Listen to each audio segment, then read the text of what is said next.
A salvage pilot bought a ruined ship for scrap and woke the last heir of a vanished empire. Some things the universe misplaces are never truly gone. They simply sit in the dark, patient, waiting for the one person who's willing to look twice. Far beyond the charted trade routes, a graveyard of broken starships hung suspended in absolute silence, bathed in the faint, failing light of a blue star that had nearly burned itself out. Thousands of shattered hulls floated together there, rusted and still, arranged like the bones of some enormous creature left to decay across the void. Pale light crawled slowly over their fractured plating, and loose shards of metal tumbled end over end through the vacuum, drifting as though even time itself had lost interest in moving them along. Cole Harrison guided his weathered salvage tug carefully between the wreckage, one hand resting on controls that shivered faintly with every small adjustment.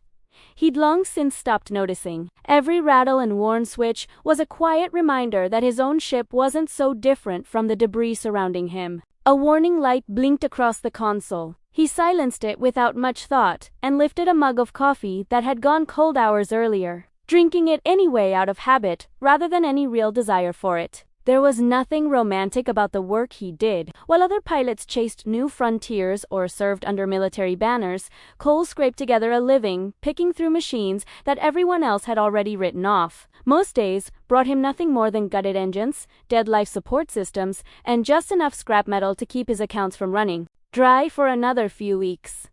Nobody would ever tell stories about a man like him, but it was honest work, and for most of his life, that had been enough. A new auction list scrolled steadily across his display. Hundreds of drifting wrecks, each tagged with a brief scan summary and an estimated payout. Most were runk, plain and simple. A handful were flagged as hazardous, then one entry stopped him mid-scroll. Designation, unknown. Registry, none found. Estimated age, 321 years. Structural condition, critical. Internal scan, incomplete. Opening bid, 1,000 credits. He leaned toward the screen. 3 centuries adrift, and not a single trace of ownership anywhere. No registry, no records, nothing at all. Every ship left some kind of footprint in the galactic archives, sooner or later. This one looked as if someone had gone out of their way to erase it entirely. Either that's a filing error, he murmured, half to himself, or somebody really didn't want this thing ever turning up again. He entered the lowest possible bid without a second thought. Seconds later, a chime confirmed the transfer. Congratulations, transaction complete. Cole let out a short, tired laugh. Well, here's hoping you're worth more than the fuel I burned getting out here.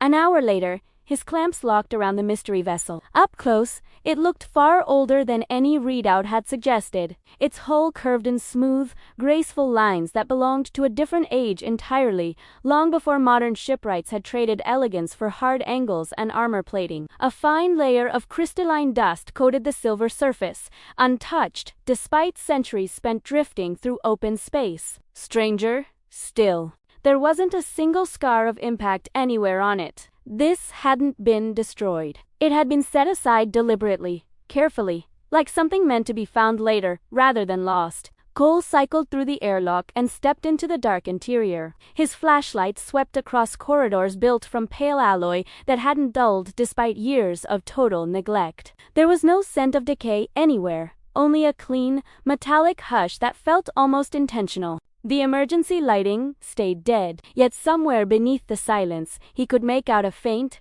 rhythmic hum, something close to breathing. He pressed further inward, past walls etched with delicate ornamental patterns, far too refined for a vessel supposedly built during one of the bloodiest conflicts in galactic history. Whoever had designed this place clearly cared as much about beauty as about function. Without meaning to, Cole found his own footsteps growing quieter, his voice dropping lower, the way it might inside some ancient temple rather than an abandoned spacecraft. The corridor opened into a round chamber, dominated by a massive sealed door covered in symbols he didn't recognize. Every instinct sharpened by over a decade of salvage work told him a room like this should be dead. Instead, one small indicator blinked steadily beneath a layer of dust. Green. Active. He pulled his scanner free, watching the readings jump wildly before finally settling. Then new data scrolled across the screen. Life support operational. Biological signature detected. 1 heartbeat confirmed. Status: dormant. He stared at the display, certain something had malfunctioned. Then the pulse repeated, slow, steady. After 321 years, something inside this ship was still alive. The scanner kept ticking every few seconds, each tone echoing through the chamber like an old clock that had somehow refused to stop counting, no matter how much time had slipped past. Cole lowered the device and studied the sealed capsule waiting behind the ornate door. Everything he'd learned across 12 years of salvage work told him to walk away. Old ships often hid unstable reactors, forgotten weapons, defense systems nobody had bothered to record. But none of that explained a heartbeat surviving 3 centuries in complete darkness. He brushed a layer of fine dust from the control panel, and the symbols carved beneath his fingers lit up in a soft gold light. Energy tracing invisible pathways like sunrise spreading across frost. The ship was responding to his presence. "Easy," he said quietly, more to steady his own nerves than anything else. "Nobody here means you any harm." A gentle, musical tone answered from somewhere within the walls, unfamiliar in language, but warm in tone, rather than threatening. His handheld translator lagged, then finally produced one uncertain line. "Royal preservation sequence active." Royal. That single word rewrote everything he thought he understood about this ship. He stepped back as the locking mechanisms disengaged one after another in slow, deliberate sequence. Air that hadn't touched the outside galaxy in centuries escaped in one long breath, carrying with it the scent of rain, cool stone, and blooming flowers, impossibly fresh for something sealed away longer than most civilizations managed to survive.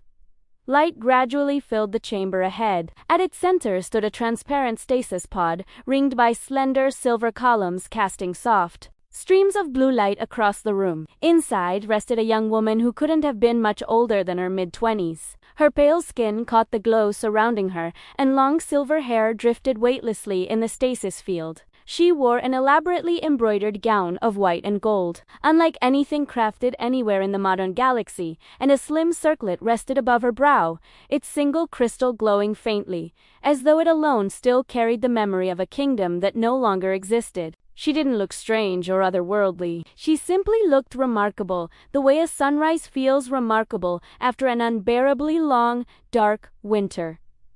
The pod chimed softly again. Frost cleared from the glass as her vital signs climbed steadily, heart rate rising. Neural activity restored. Awakening sequence initiated. Cole took an instinctive step backward, raising both hands where she could see them clearly. "If you can hear me," he said, keeping his voice calm, "you're safe here." The crystal above her forehead flickered once. Her fingers twitched. Then her eyes opened, striking amber, catching and holding the golden light, filling the chamber. She drew a sharp breath, as though surfacing from a dream that had lasted far too long, and sat upright with a composure that seemed almost impossible given everything she must have felt in that moment. Her gaze swept across the chamber before settling on him. Confusion crossed her expression for only an instant before. Something more disciplined replaced it. She studied his worn jacket, his grease-stained gloves, the battered scanner clipped to his belt. Finally, in a flowing, unfamiliar language, his translator strained to keep pace with, she spoke. "State your identity." Cole hesitated. "Names: Cole Harrison. I guess, technically, I bought this ship." The translation lagged just a beat behind his words.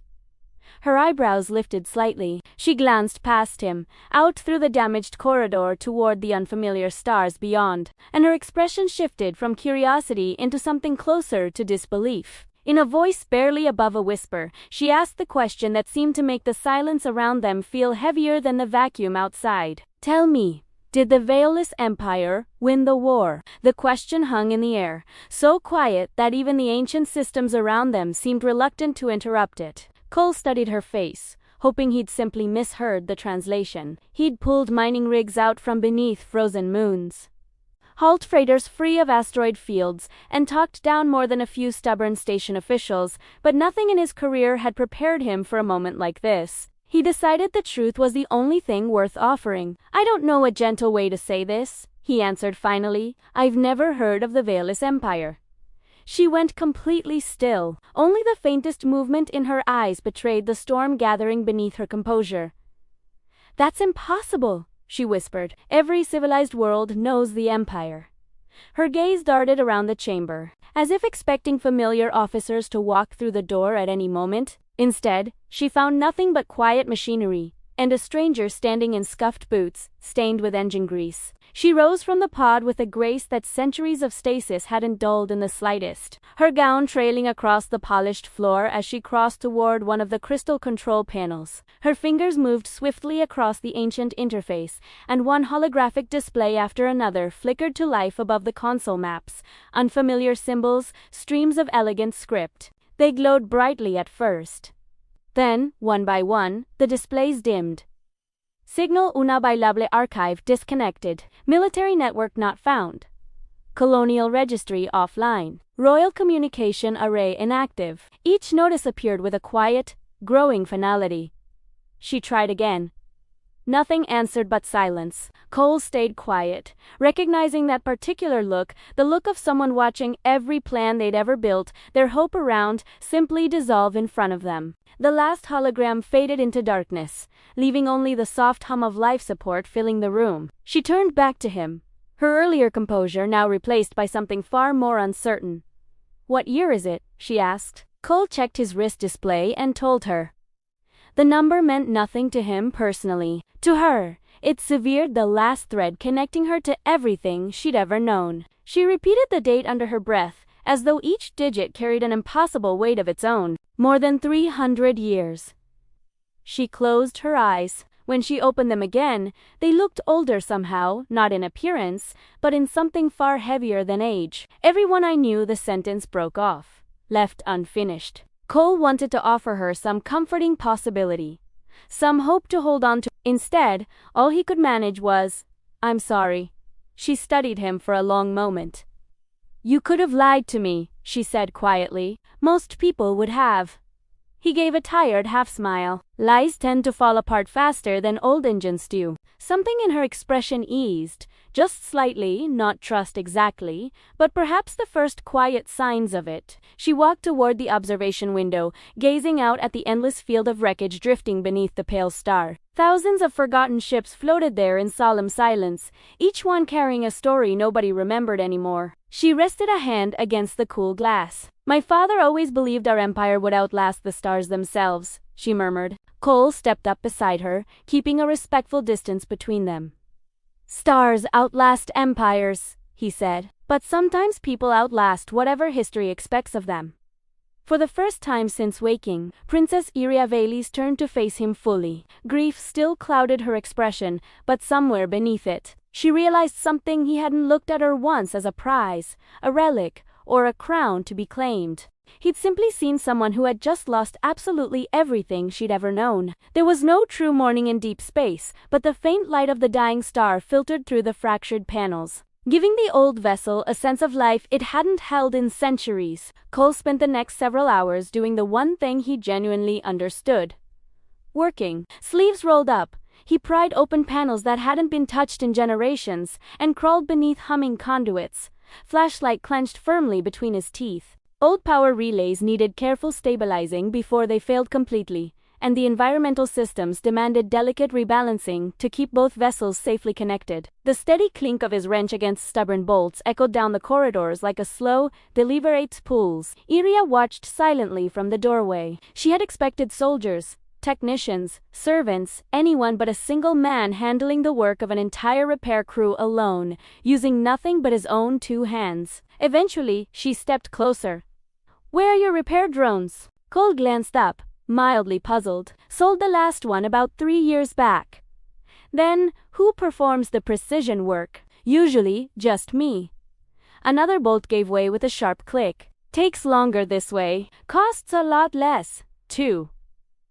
She studied him quietly. Where she came from, members of the court rarely touched machinery directly. That kind of work always belonged to trained specialists. Watching him carefully clean old wiring with nothing but a simple rag felt strangely unfamiliar to her. There was no pride in his movements, and no complaint either. He simply kept going, because the work still needed doing. A loose cable sparked faintly, and the overhead lights flickered awake. "There we go," Cole muttered, half to himself. Warm light spread slowly down the corridor, revealing intricate carvings that had been hidden beneath layers of shadow. Golden vines twisting through constellations etched carefully across the ceiling. Iria looked upward, seeing her family's ship clearly for the first time since waking. "I'd forgotten how beautiful she was," she whispered. Cole followed her gaze. Whoever built this thing believed machines could have souls. A faint smile touched her lips. They believed beauty reminded people what they were fighting to protect. For a moment, neither of them spoke. The restored lights reflected softly across the polished floor as more of the ship's systems slowly hummed back to life around them. Cole wiped his hands clean and reached into a storage compartment aboard his tug, returning with 2 steaming metal mugs. "It's not royal tea," he admitted, offering her one. "Just coffee." She accepted it carefully, studying the steam curling up from the surface. The smell was rich and earthy, unlike anything she remembered from her old life. After a cautious first sip, her eyebrows lifted. "This is surprisingly good," Cole laughed. "Most people hate it the first time around." She looked down at the worn mug in her hands, then back at the man whose jacket carried patch repairs instead of medals. "You fixed my ship before ever asking what I could offer in return," she observed. He shrugged. "A broken ship deserves a second chance. So do people? Honestly." She lowered her gaze to the warm cup, cradled in her hands. No advisor at court had ever framed kindness in such simple terms, not as duty, not as politics, not as some form of honor to be earned. Just a plain, ordinary choice. And as the restored lights kept spreading further through the vessel, she realized something that quietly unsettled everything she'd ever been raised to believe. The poorest man she had ever met carried himself with more genuine dignity than most emperors she had personally known. By the time the final relay had been repaired, the old royal vessel no longer felt like a tomb drifting through the dark. Soft light-filled corridors that had sat in total darkness for centuries. Fresh air moved gently through every chamber, and a low mechanical hum beneath the floor felt almost like a returning heartbeat. Cole stood in the engine room, data tablet in one hand, wrench in the other, studying a faded diagnostic readout. The ship was stable now, but far from ready to fly. Several core propulsion systems remained offline, and the components needed to repair them hadn't been manufactured in generations. He rubbed the back of his neck. "You're gorgeous," he muttered, toward the massive engine core. "But you are seriously? Behind him came the sound of stifled laughter. He turned, caught off guard. Iria composed herself quickly, though the smallest smile still lingered. "My father used to say the exact same thing," she admitted, though he meant the Imperial Council, not a ship. Cole grinned. "Guess every civilization ends up with its share of politicians." For the first time since Waken, she laughed freely, a bright, unexpectedly ordinary sound that filled the entire engine bay with a warmth no restored machinery could ever manage on its own. It faded quickly, leaving both of them a little startled. Neither had expected laughter in a place that had known so much silence for so long. Cole cleared his throat and turned back to his tablet. "There's a salvage station about 6 hours out. I'll need parts if I want to keep both ships running properly." She glanced toward the dormant engines. "Can this vessel survive the journey?" "Not on its own. I'll tow it the whole way." She nodded, then stepped toward one of the inactive control columns, her fingertips brushing the cool metal with obvious fondness. "This ship carried my family across half the galaxy," she said, her voice steady despite the weight behind the words. "Now it depends entirely on a stranger dragging it through space. Everyone needs help sometimes," Cole said with a small shrug. "Where I come from," she replied, "help was rarely offered without some kind of price attached." He tightened another connector before answering. "My father used to tell me, if you spend your whole life keeping score, eventually you forget why you started helping people in the first place." She turned that thought over quietly as he finished the repair. No audience to impress here, no supervisor inspecting his work, no reward waiting for him at the end of it. He simply kept working, because someone else needed the ship fixed. Hours later, the tow clamps locked into place with a heavy metallic clunk. Through the viewport, the massive scrapyard slowly drifted away behind them as the tug pulled the ancient vessel free from its long resting place. Frozen dust shimmered faintly in the starlight, like countless tiny lanterns bidding them a quiet farewell. Iria stayed by the window, watching the field of forgotten ships fade slowly into the dark. "It feels wrong, leaving them all behind like this," she whispered. Cole came to stand beside her. Every one of those ships carried somebody's story once. He rested a hand against the cool glass. "But stories aren't meant to stay buried forever, are they?" She looked ahead, toward a galaxy she no longer recognized in the Everything familiar to her was simply gone. And yet, standing beside her was a man who fixed broken things before ever pausing to ask whether they were worth the effort of saving. As the engines settled into a steady rhythm, she realized the unknown future ahead frightened her a little less than the past she'd already lost. The two ships pressed onward together through open space, the magnetic clamps groaning softly with every course correction. Rivers of distant starlight stretched endlessly across the darkness, while the pale blue sun behind them slowly shrank into just another faint, forgotten point of light. Inside the restored vessel, the silence no longer felt hollow. It felt almost peaceful. Cole spent much of the journey comparing engineering data spanning 3 full centuries, each answer he uncovered raising 2 new questions in its place. The propulsion system combined elegant gravitational mechanics with materials no modern factory could ever hope to reproduce, advanced and yet strangely graceful at the same time. He looked up to find Iria standing near one of the wide observation windows, still dressed in her ceremonial gown, though the cold stillness that had surrounded her earlier had softened into something quieter, more thoughtful. "You've been watching the stars for almost an hour now," he said, setting his tablet aside. She smiled faintly, without turning to face him. "I'm searching for the constellations I knew as a child. They're still out there," she added softly, "but everything between them has changed completely." He crossed the room and stood beside her. Neither of them spoke for a long while. Finally, she broke the silence herself. "When I was young, my father used to bring me here whenever our flagship passed through peaceful territory. He believed rulers needed constant reminding of how small they truly were. Beneath a sky like this." Cole listened quietly as she continued, the memories clearly having waited years for someone willing enough to hear them. "My mother planted living gardens aboard every royal ship," she said. "She always believed flowers reminded travelers that civilization should be measured by what it creates, never by what it conquers." A brief smile crossed her face before slowly fading again. "Every spring she hosted music beneath trees, grown with silver leaves. Children from every colony were welcomed there, regardless of family or status." "That sounds genuinely beautiful," Cole said quietly. She nodded slowly. "It wasn't perfect, of course. No empire ever truly is. We made our share of mistakes. We argued constantly. We believed, foolishly, that we'd last forever."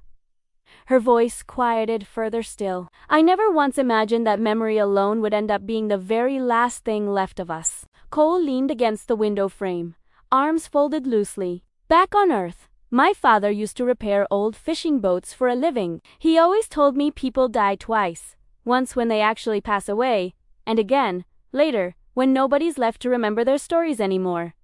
She studied him carefully. "Your father sounds like he was a genuinely wise man. Mostly just stubborn," Cole said, smiling. For the first time since leaving the scrapyard behind, Iria laughed again, longer this time, and easier. "Perhaps wisdom and stubbornness share a border somewhere," she said. "On Earth," Cole replied. "They usually do." The ship carried them onward through the stars. 2 strangers from entirely different worlds now quietly trading memories instead of history. Neither one of them noticed that deep inside the old vessel, a long-dormant emergency beacon had quietly regained just enough power to complete its final protocol. Without any warning at all, a narrow burst of encrypted light slipped silently out into the darkness, a signal left unsent for well over 300 years, now searching the wide galaxy for anyone still listening. The first warning arrived as a soft, quiet chime from Cole's navigation console. He glanced over while tightening a panel beneath the pilot's seat. A small amber light blinked once, then unfolded into a stream of encrypted data unlike anything already stored in his ship's system. "That's odd," he muttered under his breath. Iria looked up from the star charts she'd been quietly studying. "What is it?" "Some kind of automated signal, just activated." The computer searched its records for several long seconds, then gave up entirely. "Unknown encryption. Source unidentified. Multiple receivers. Signal age 321 years. Iria stood abruptly, the color visibly draining from her face. "No," she whispered. "That simply can't be." She crossed the cabin and examined the data herself. "Every royal ship carried an emergency beacon like this one," she explained, her voice growing quieter with every word. "It was designed to activate only if the entire imperial bloodline was presumed lost forever." Cole looked over at her. "Which means?" She closed her eyes briefly. "It means the whole galaxy just learned that the last surviving member of House Valles is still alive." Silence settled heavily over the cockpit. Outside, the stars drifted onward, completely unaware that history had just quietly stirred among them once again. "Can we shut it down somehow?" Cole asked. She studied the transmission carefully, then slowly shook her head. "Once active, it simply can't be recalled. It was engineered to survive wars, sabotage, even the destruction of entire fleets." A faint, almost apologetic smile crossed her face. "Apparently, it also survives 3 full centuries." Cole let out a long, slow breath. "Well, that certainly explains why old technology makes mechanics so nervous."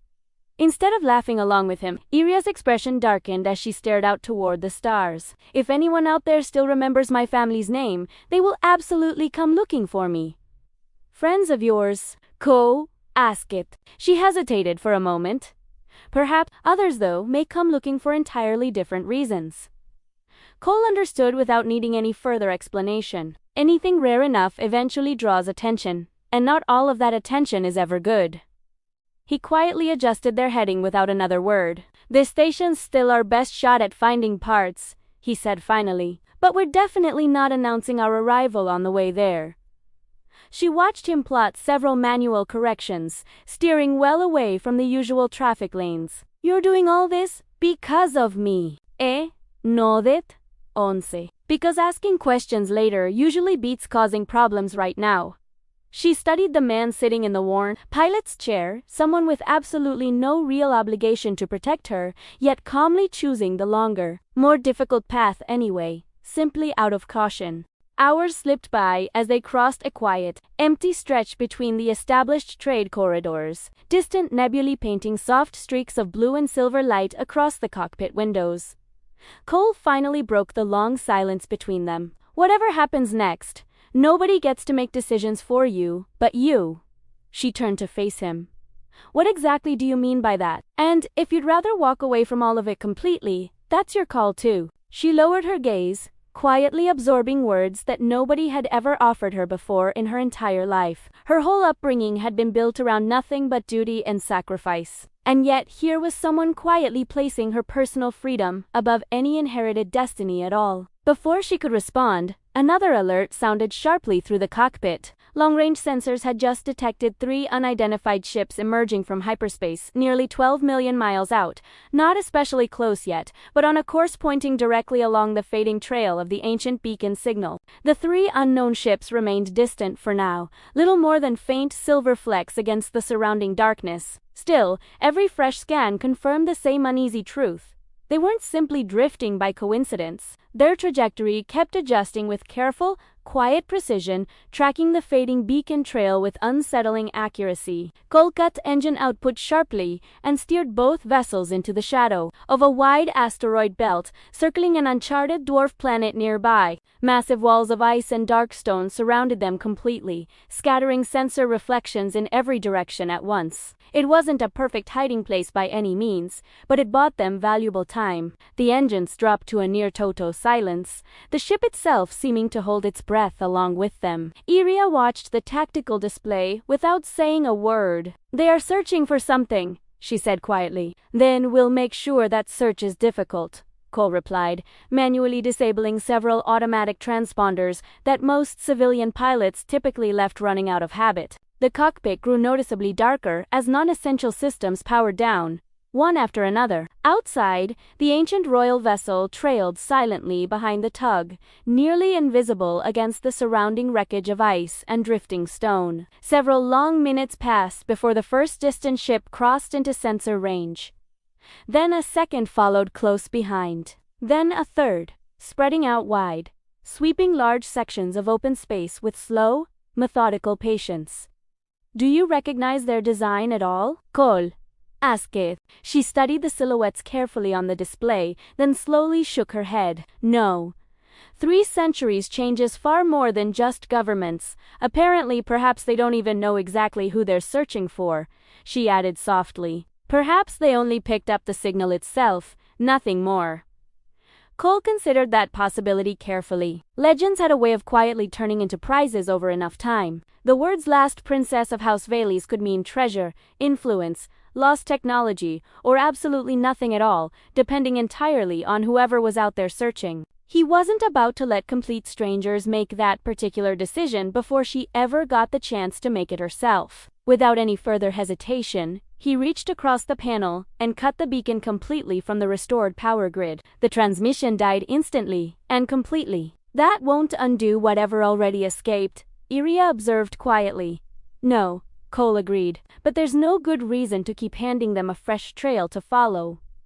She studied him closely for a moment. "You keep choosing the harder path every single time." He smiled faintly, checking another readout on the panel. "Shortcuts usually end up costing far more in the long run."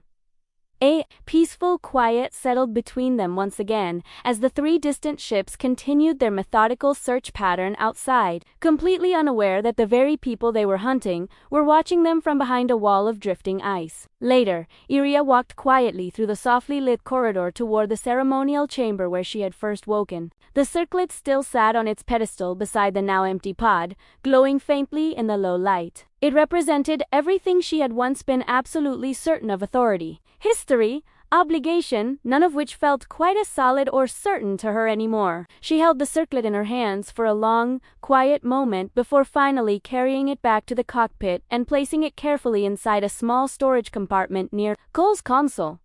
He looked up, clearly surprised. "You're sure about this? If anyone ever boards these ships," she said calmly, "they will be searching for a princess."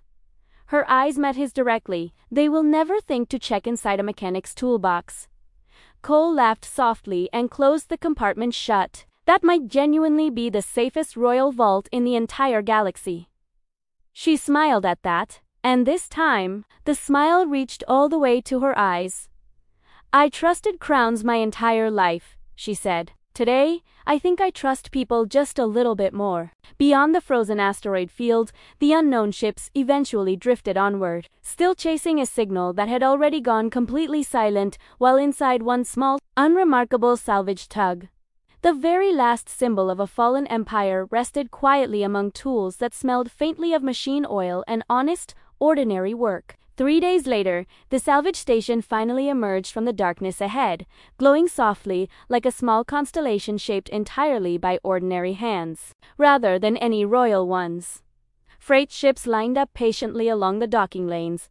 Repair lights flickered steadily across weathered old hulls, and tired crews moved briskly between the bays, entirely unaware that history itself sat quietly aboard one completely unremarkable salvage tug among them. Cole guided both vessels carefully toward a private dock reserved specifically for long-term restoration work. Nobody so much as questioned the battered old royal ship trailing behind him, wrecks just like it drifted into the station constantly, week after week. To everyone else watching, it was simply more expensive scrap metal. Nothing more. He locked the docking clamps into place and finally let out a long, satisfied breath.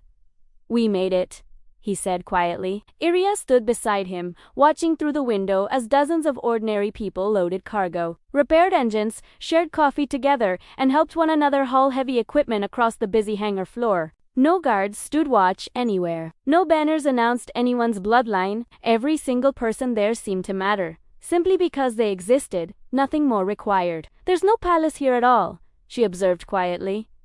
Cole smiled. "No. but there are plenty of good mechanics. That earned another easy, genuine laugh from her. Over the following hours, Cole negotiated carefully with various suppliers, spending nearly every credit he'd managed to save that entire year, restoring a ship that legally belonged to him, but that, in every way that actually mattered, clearly belonged to someone else entirely. She noticed every single payment leaving his account and finally asked him quietly, "Why do this?" He glanced up from an invoice in his hands. "Why what? Exactly. You don't owe me a single thing." He folded the receipt carefully and tucked it away into his pocket. "When I first bought that ship, I honestly thought I was buying nothing but scrap metal. Turns out I found the very last person carrying an entire civilization inside her instead. That changes things considerably." "You could have sold me," she said quietly. "Never once crossed my mind. You could have sold the ship, at least." "That thought did cross my mind for about 3 whole seconds." He grinned. "Then I realized I'd never actually forgive myself for it." She reached into the compartment and gently lifted the circlet out once more, its golden light catching softly across the quiet hangar around them. For a long, quiet moment, she simply held it there, remembering the throne, the ceremonies, the empire that no longer existed anywhere except within her own memory. Then, with complete and quiet certainty, she placed it carefully back inside and closed the compartment herself. "I understand everything now," she said softly. "Understand what, exactly?" Cole asked, curious. She met his eyes directly, without any hesitation at all. "The beacon never actually saved my empire." Her voice remained steady, but every single word carried a real, unmistakable weight behind it. "You did!" He started to respond, but she gently shook her head, stopping him. For 300 long years, this crown waited patiently for someone truly worthy enough to protect it. Not a general. Not a governor. Not even another royal house. She smiled warmly at him. It was a simple mechanic who genuinely believed that broken things deserved another chance at life. She extended her hand toward him then, in the ancient traditional gesture of her people.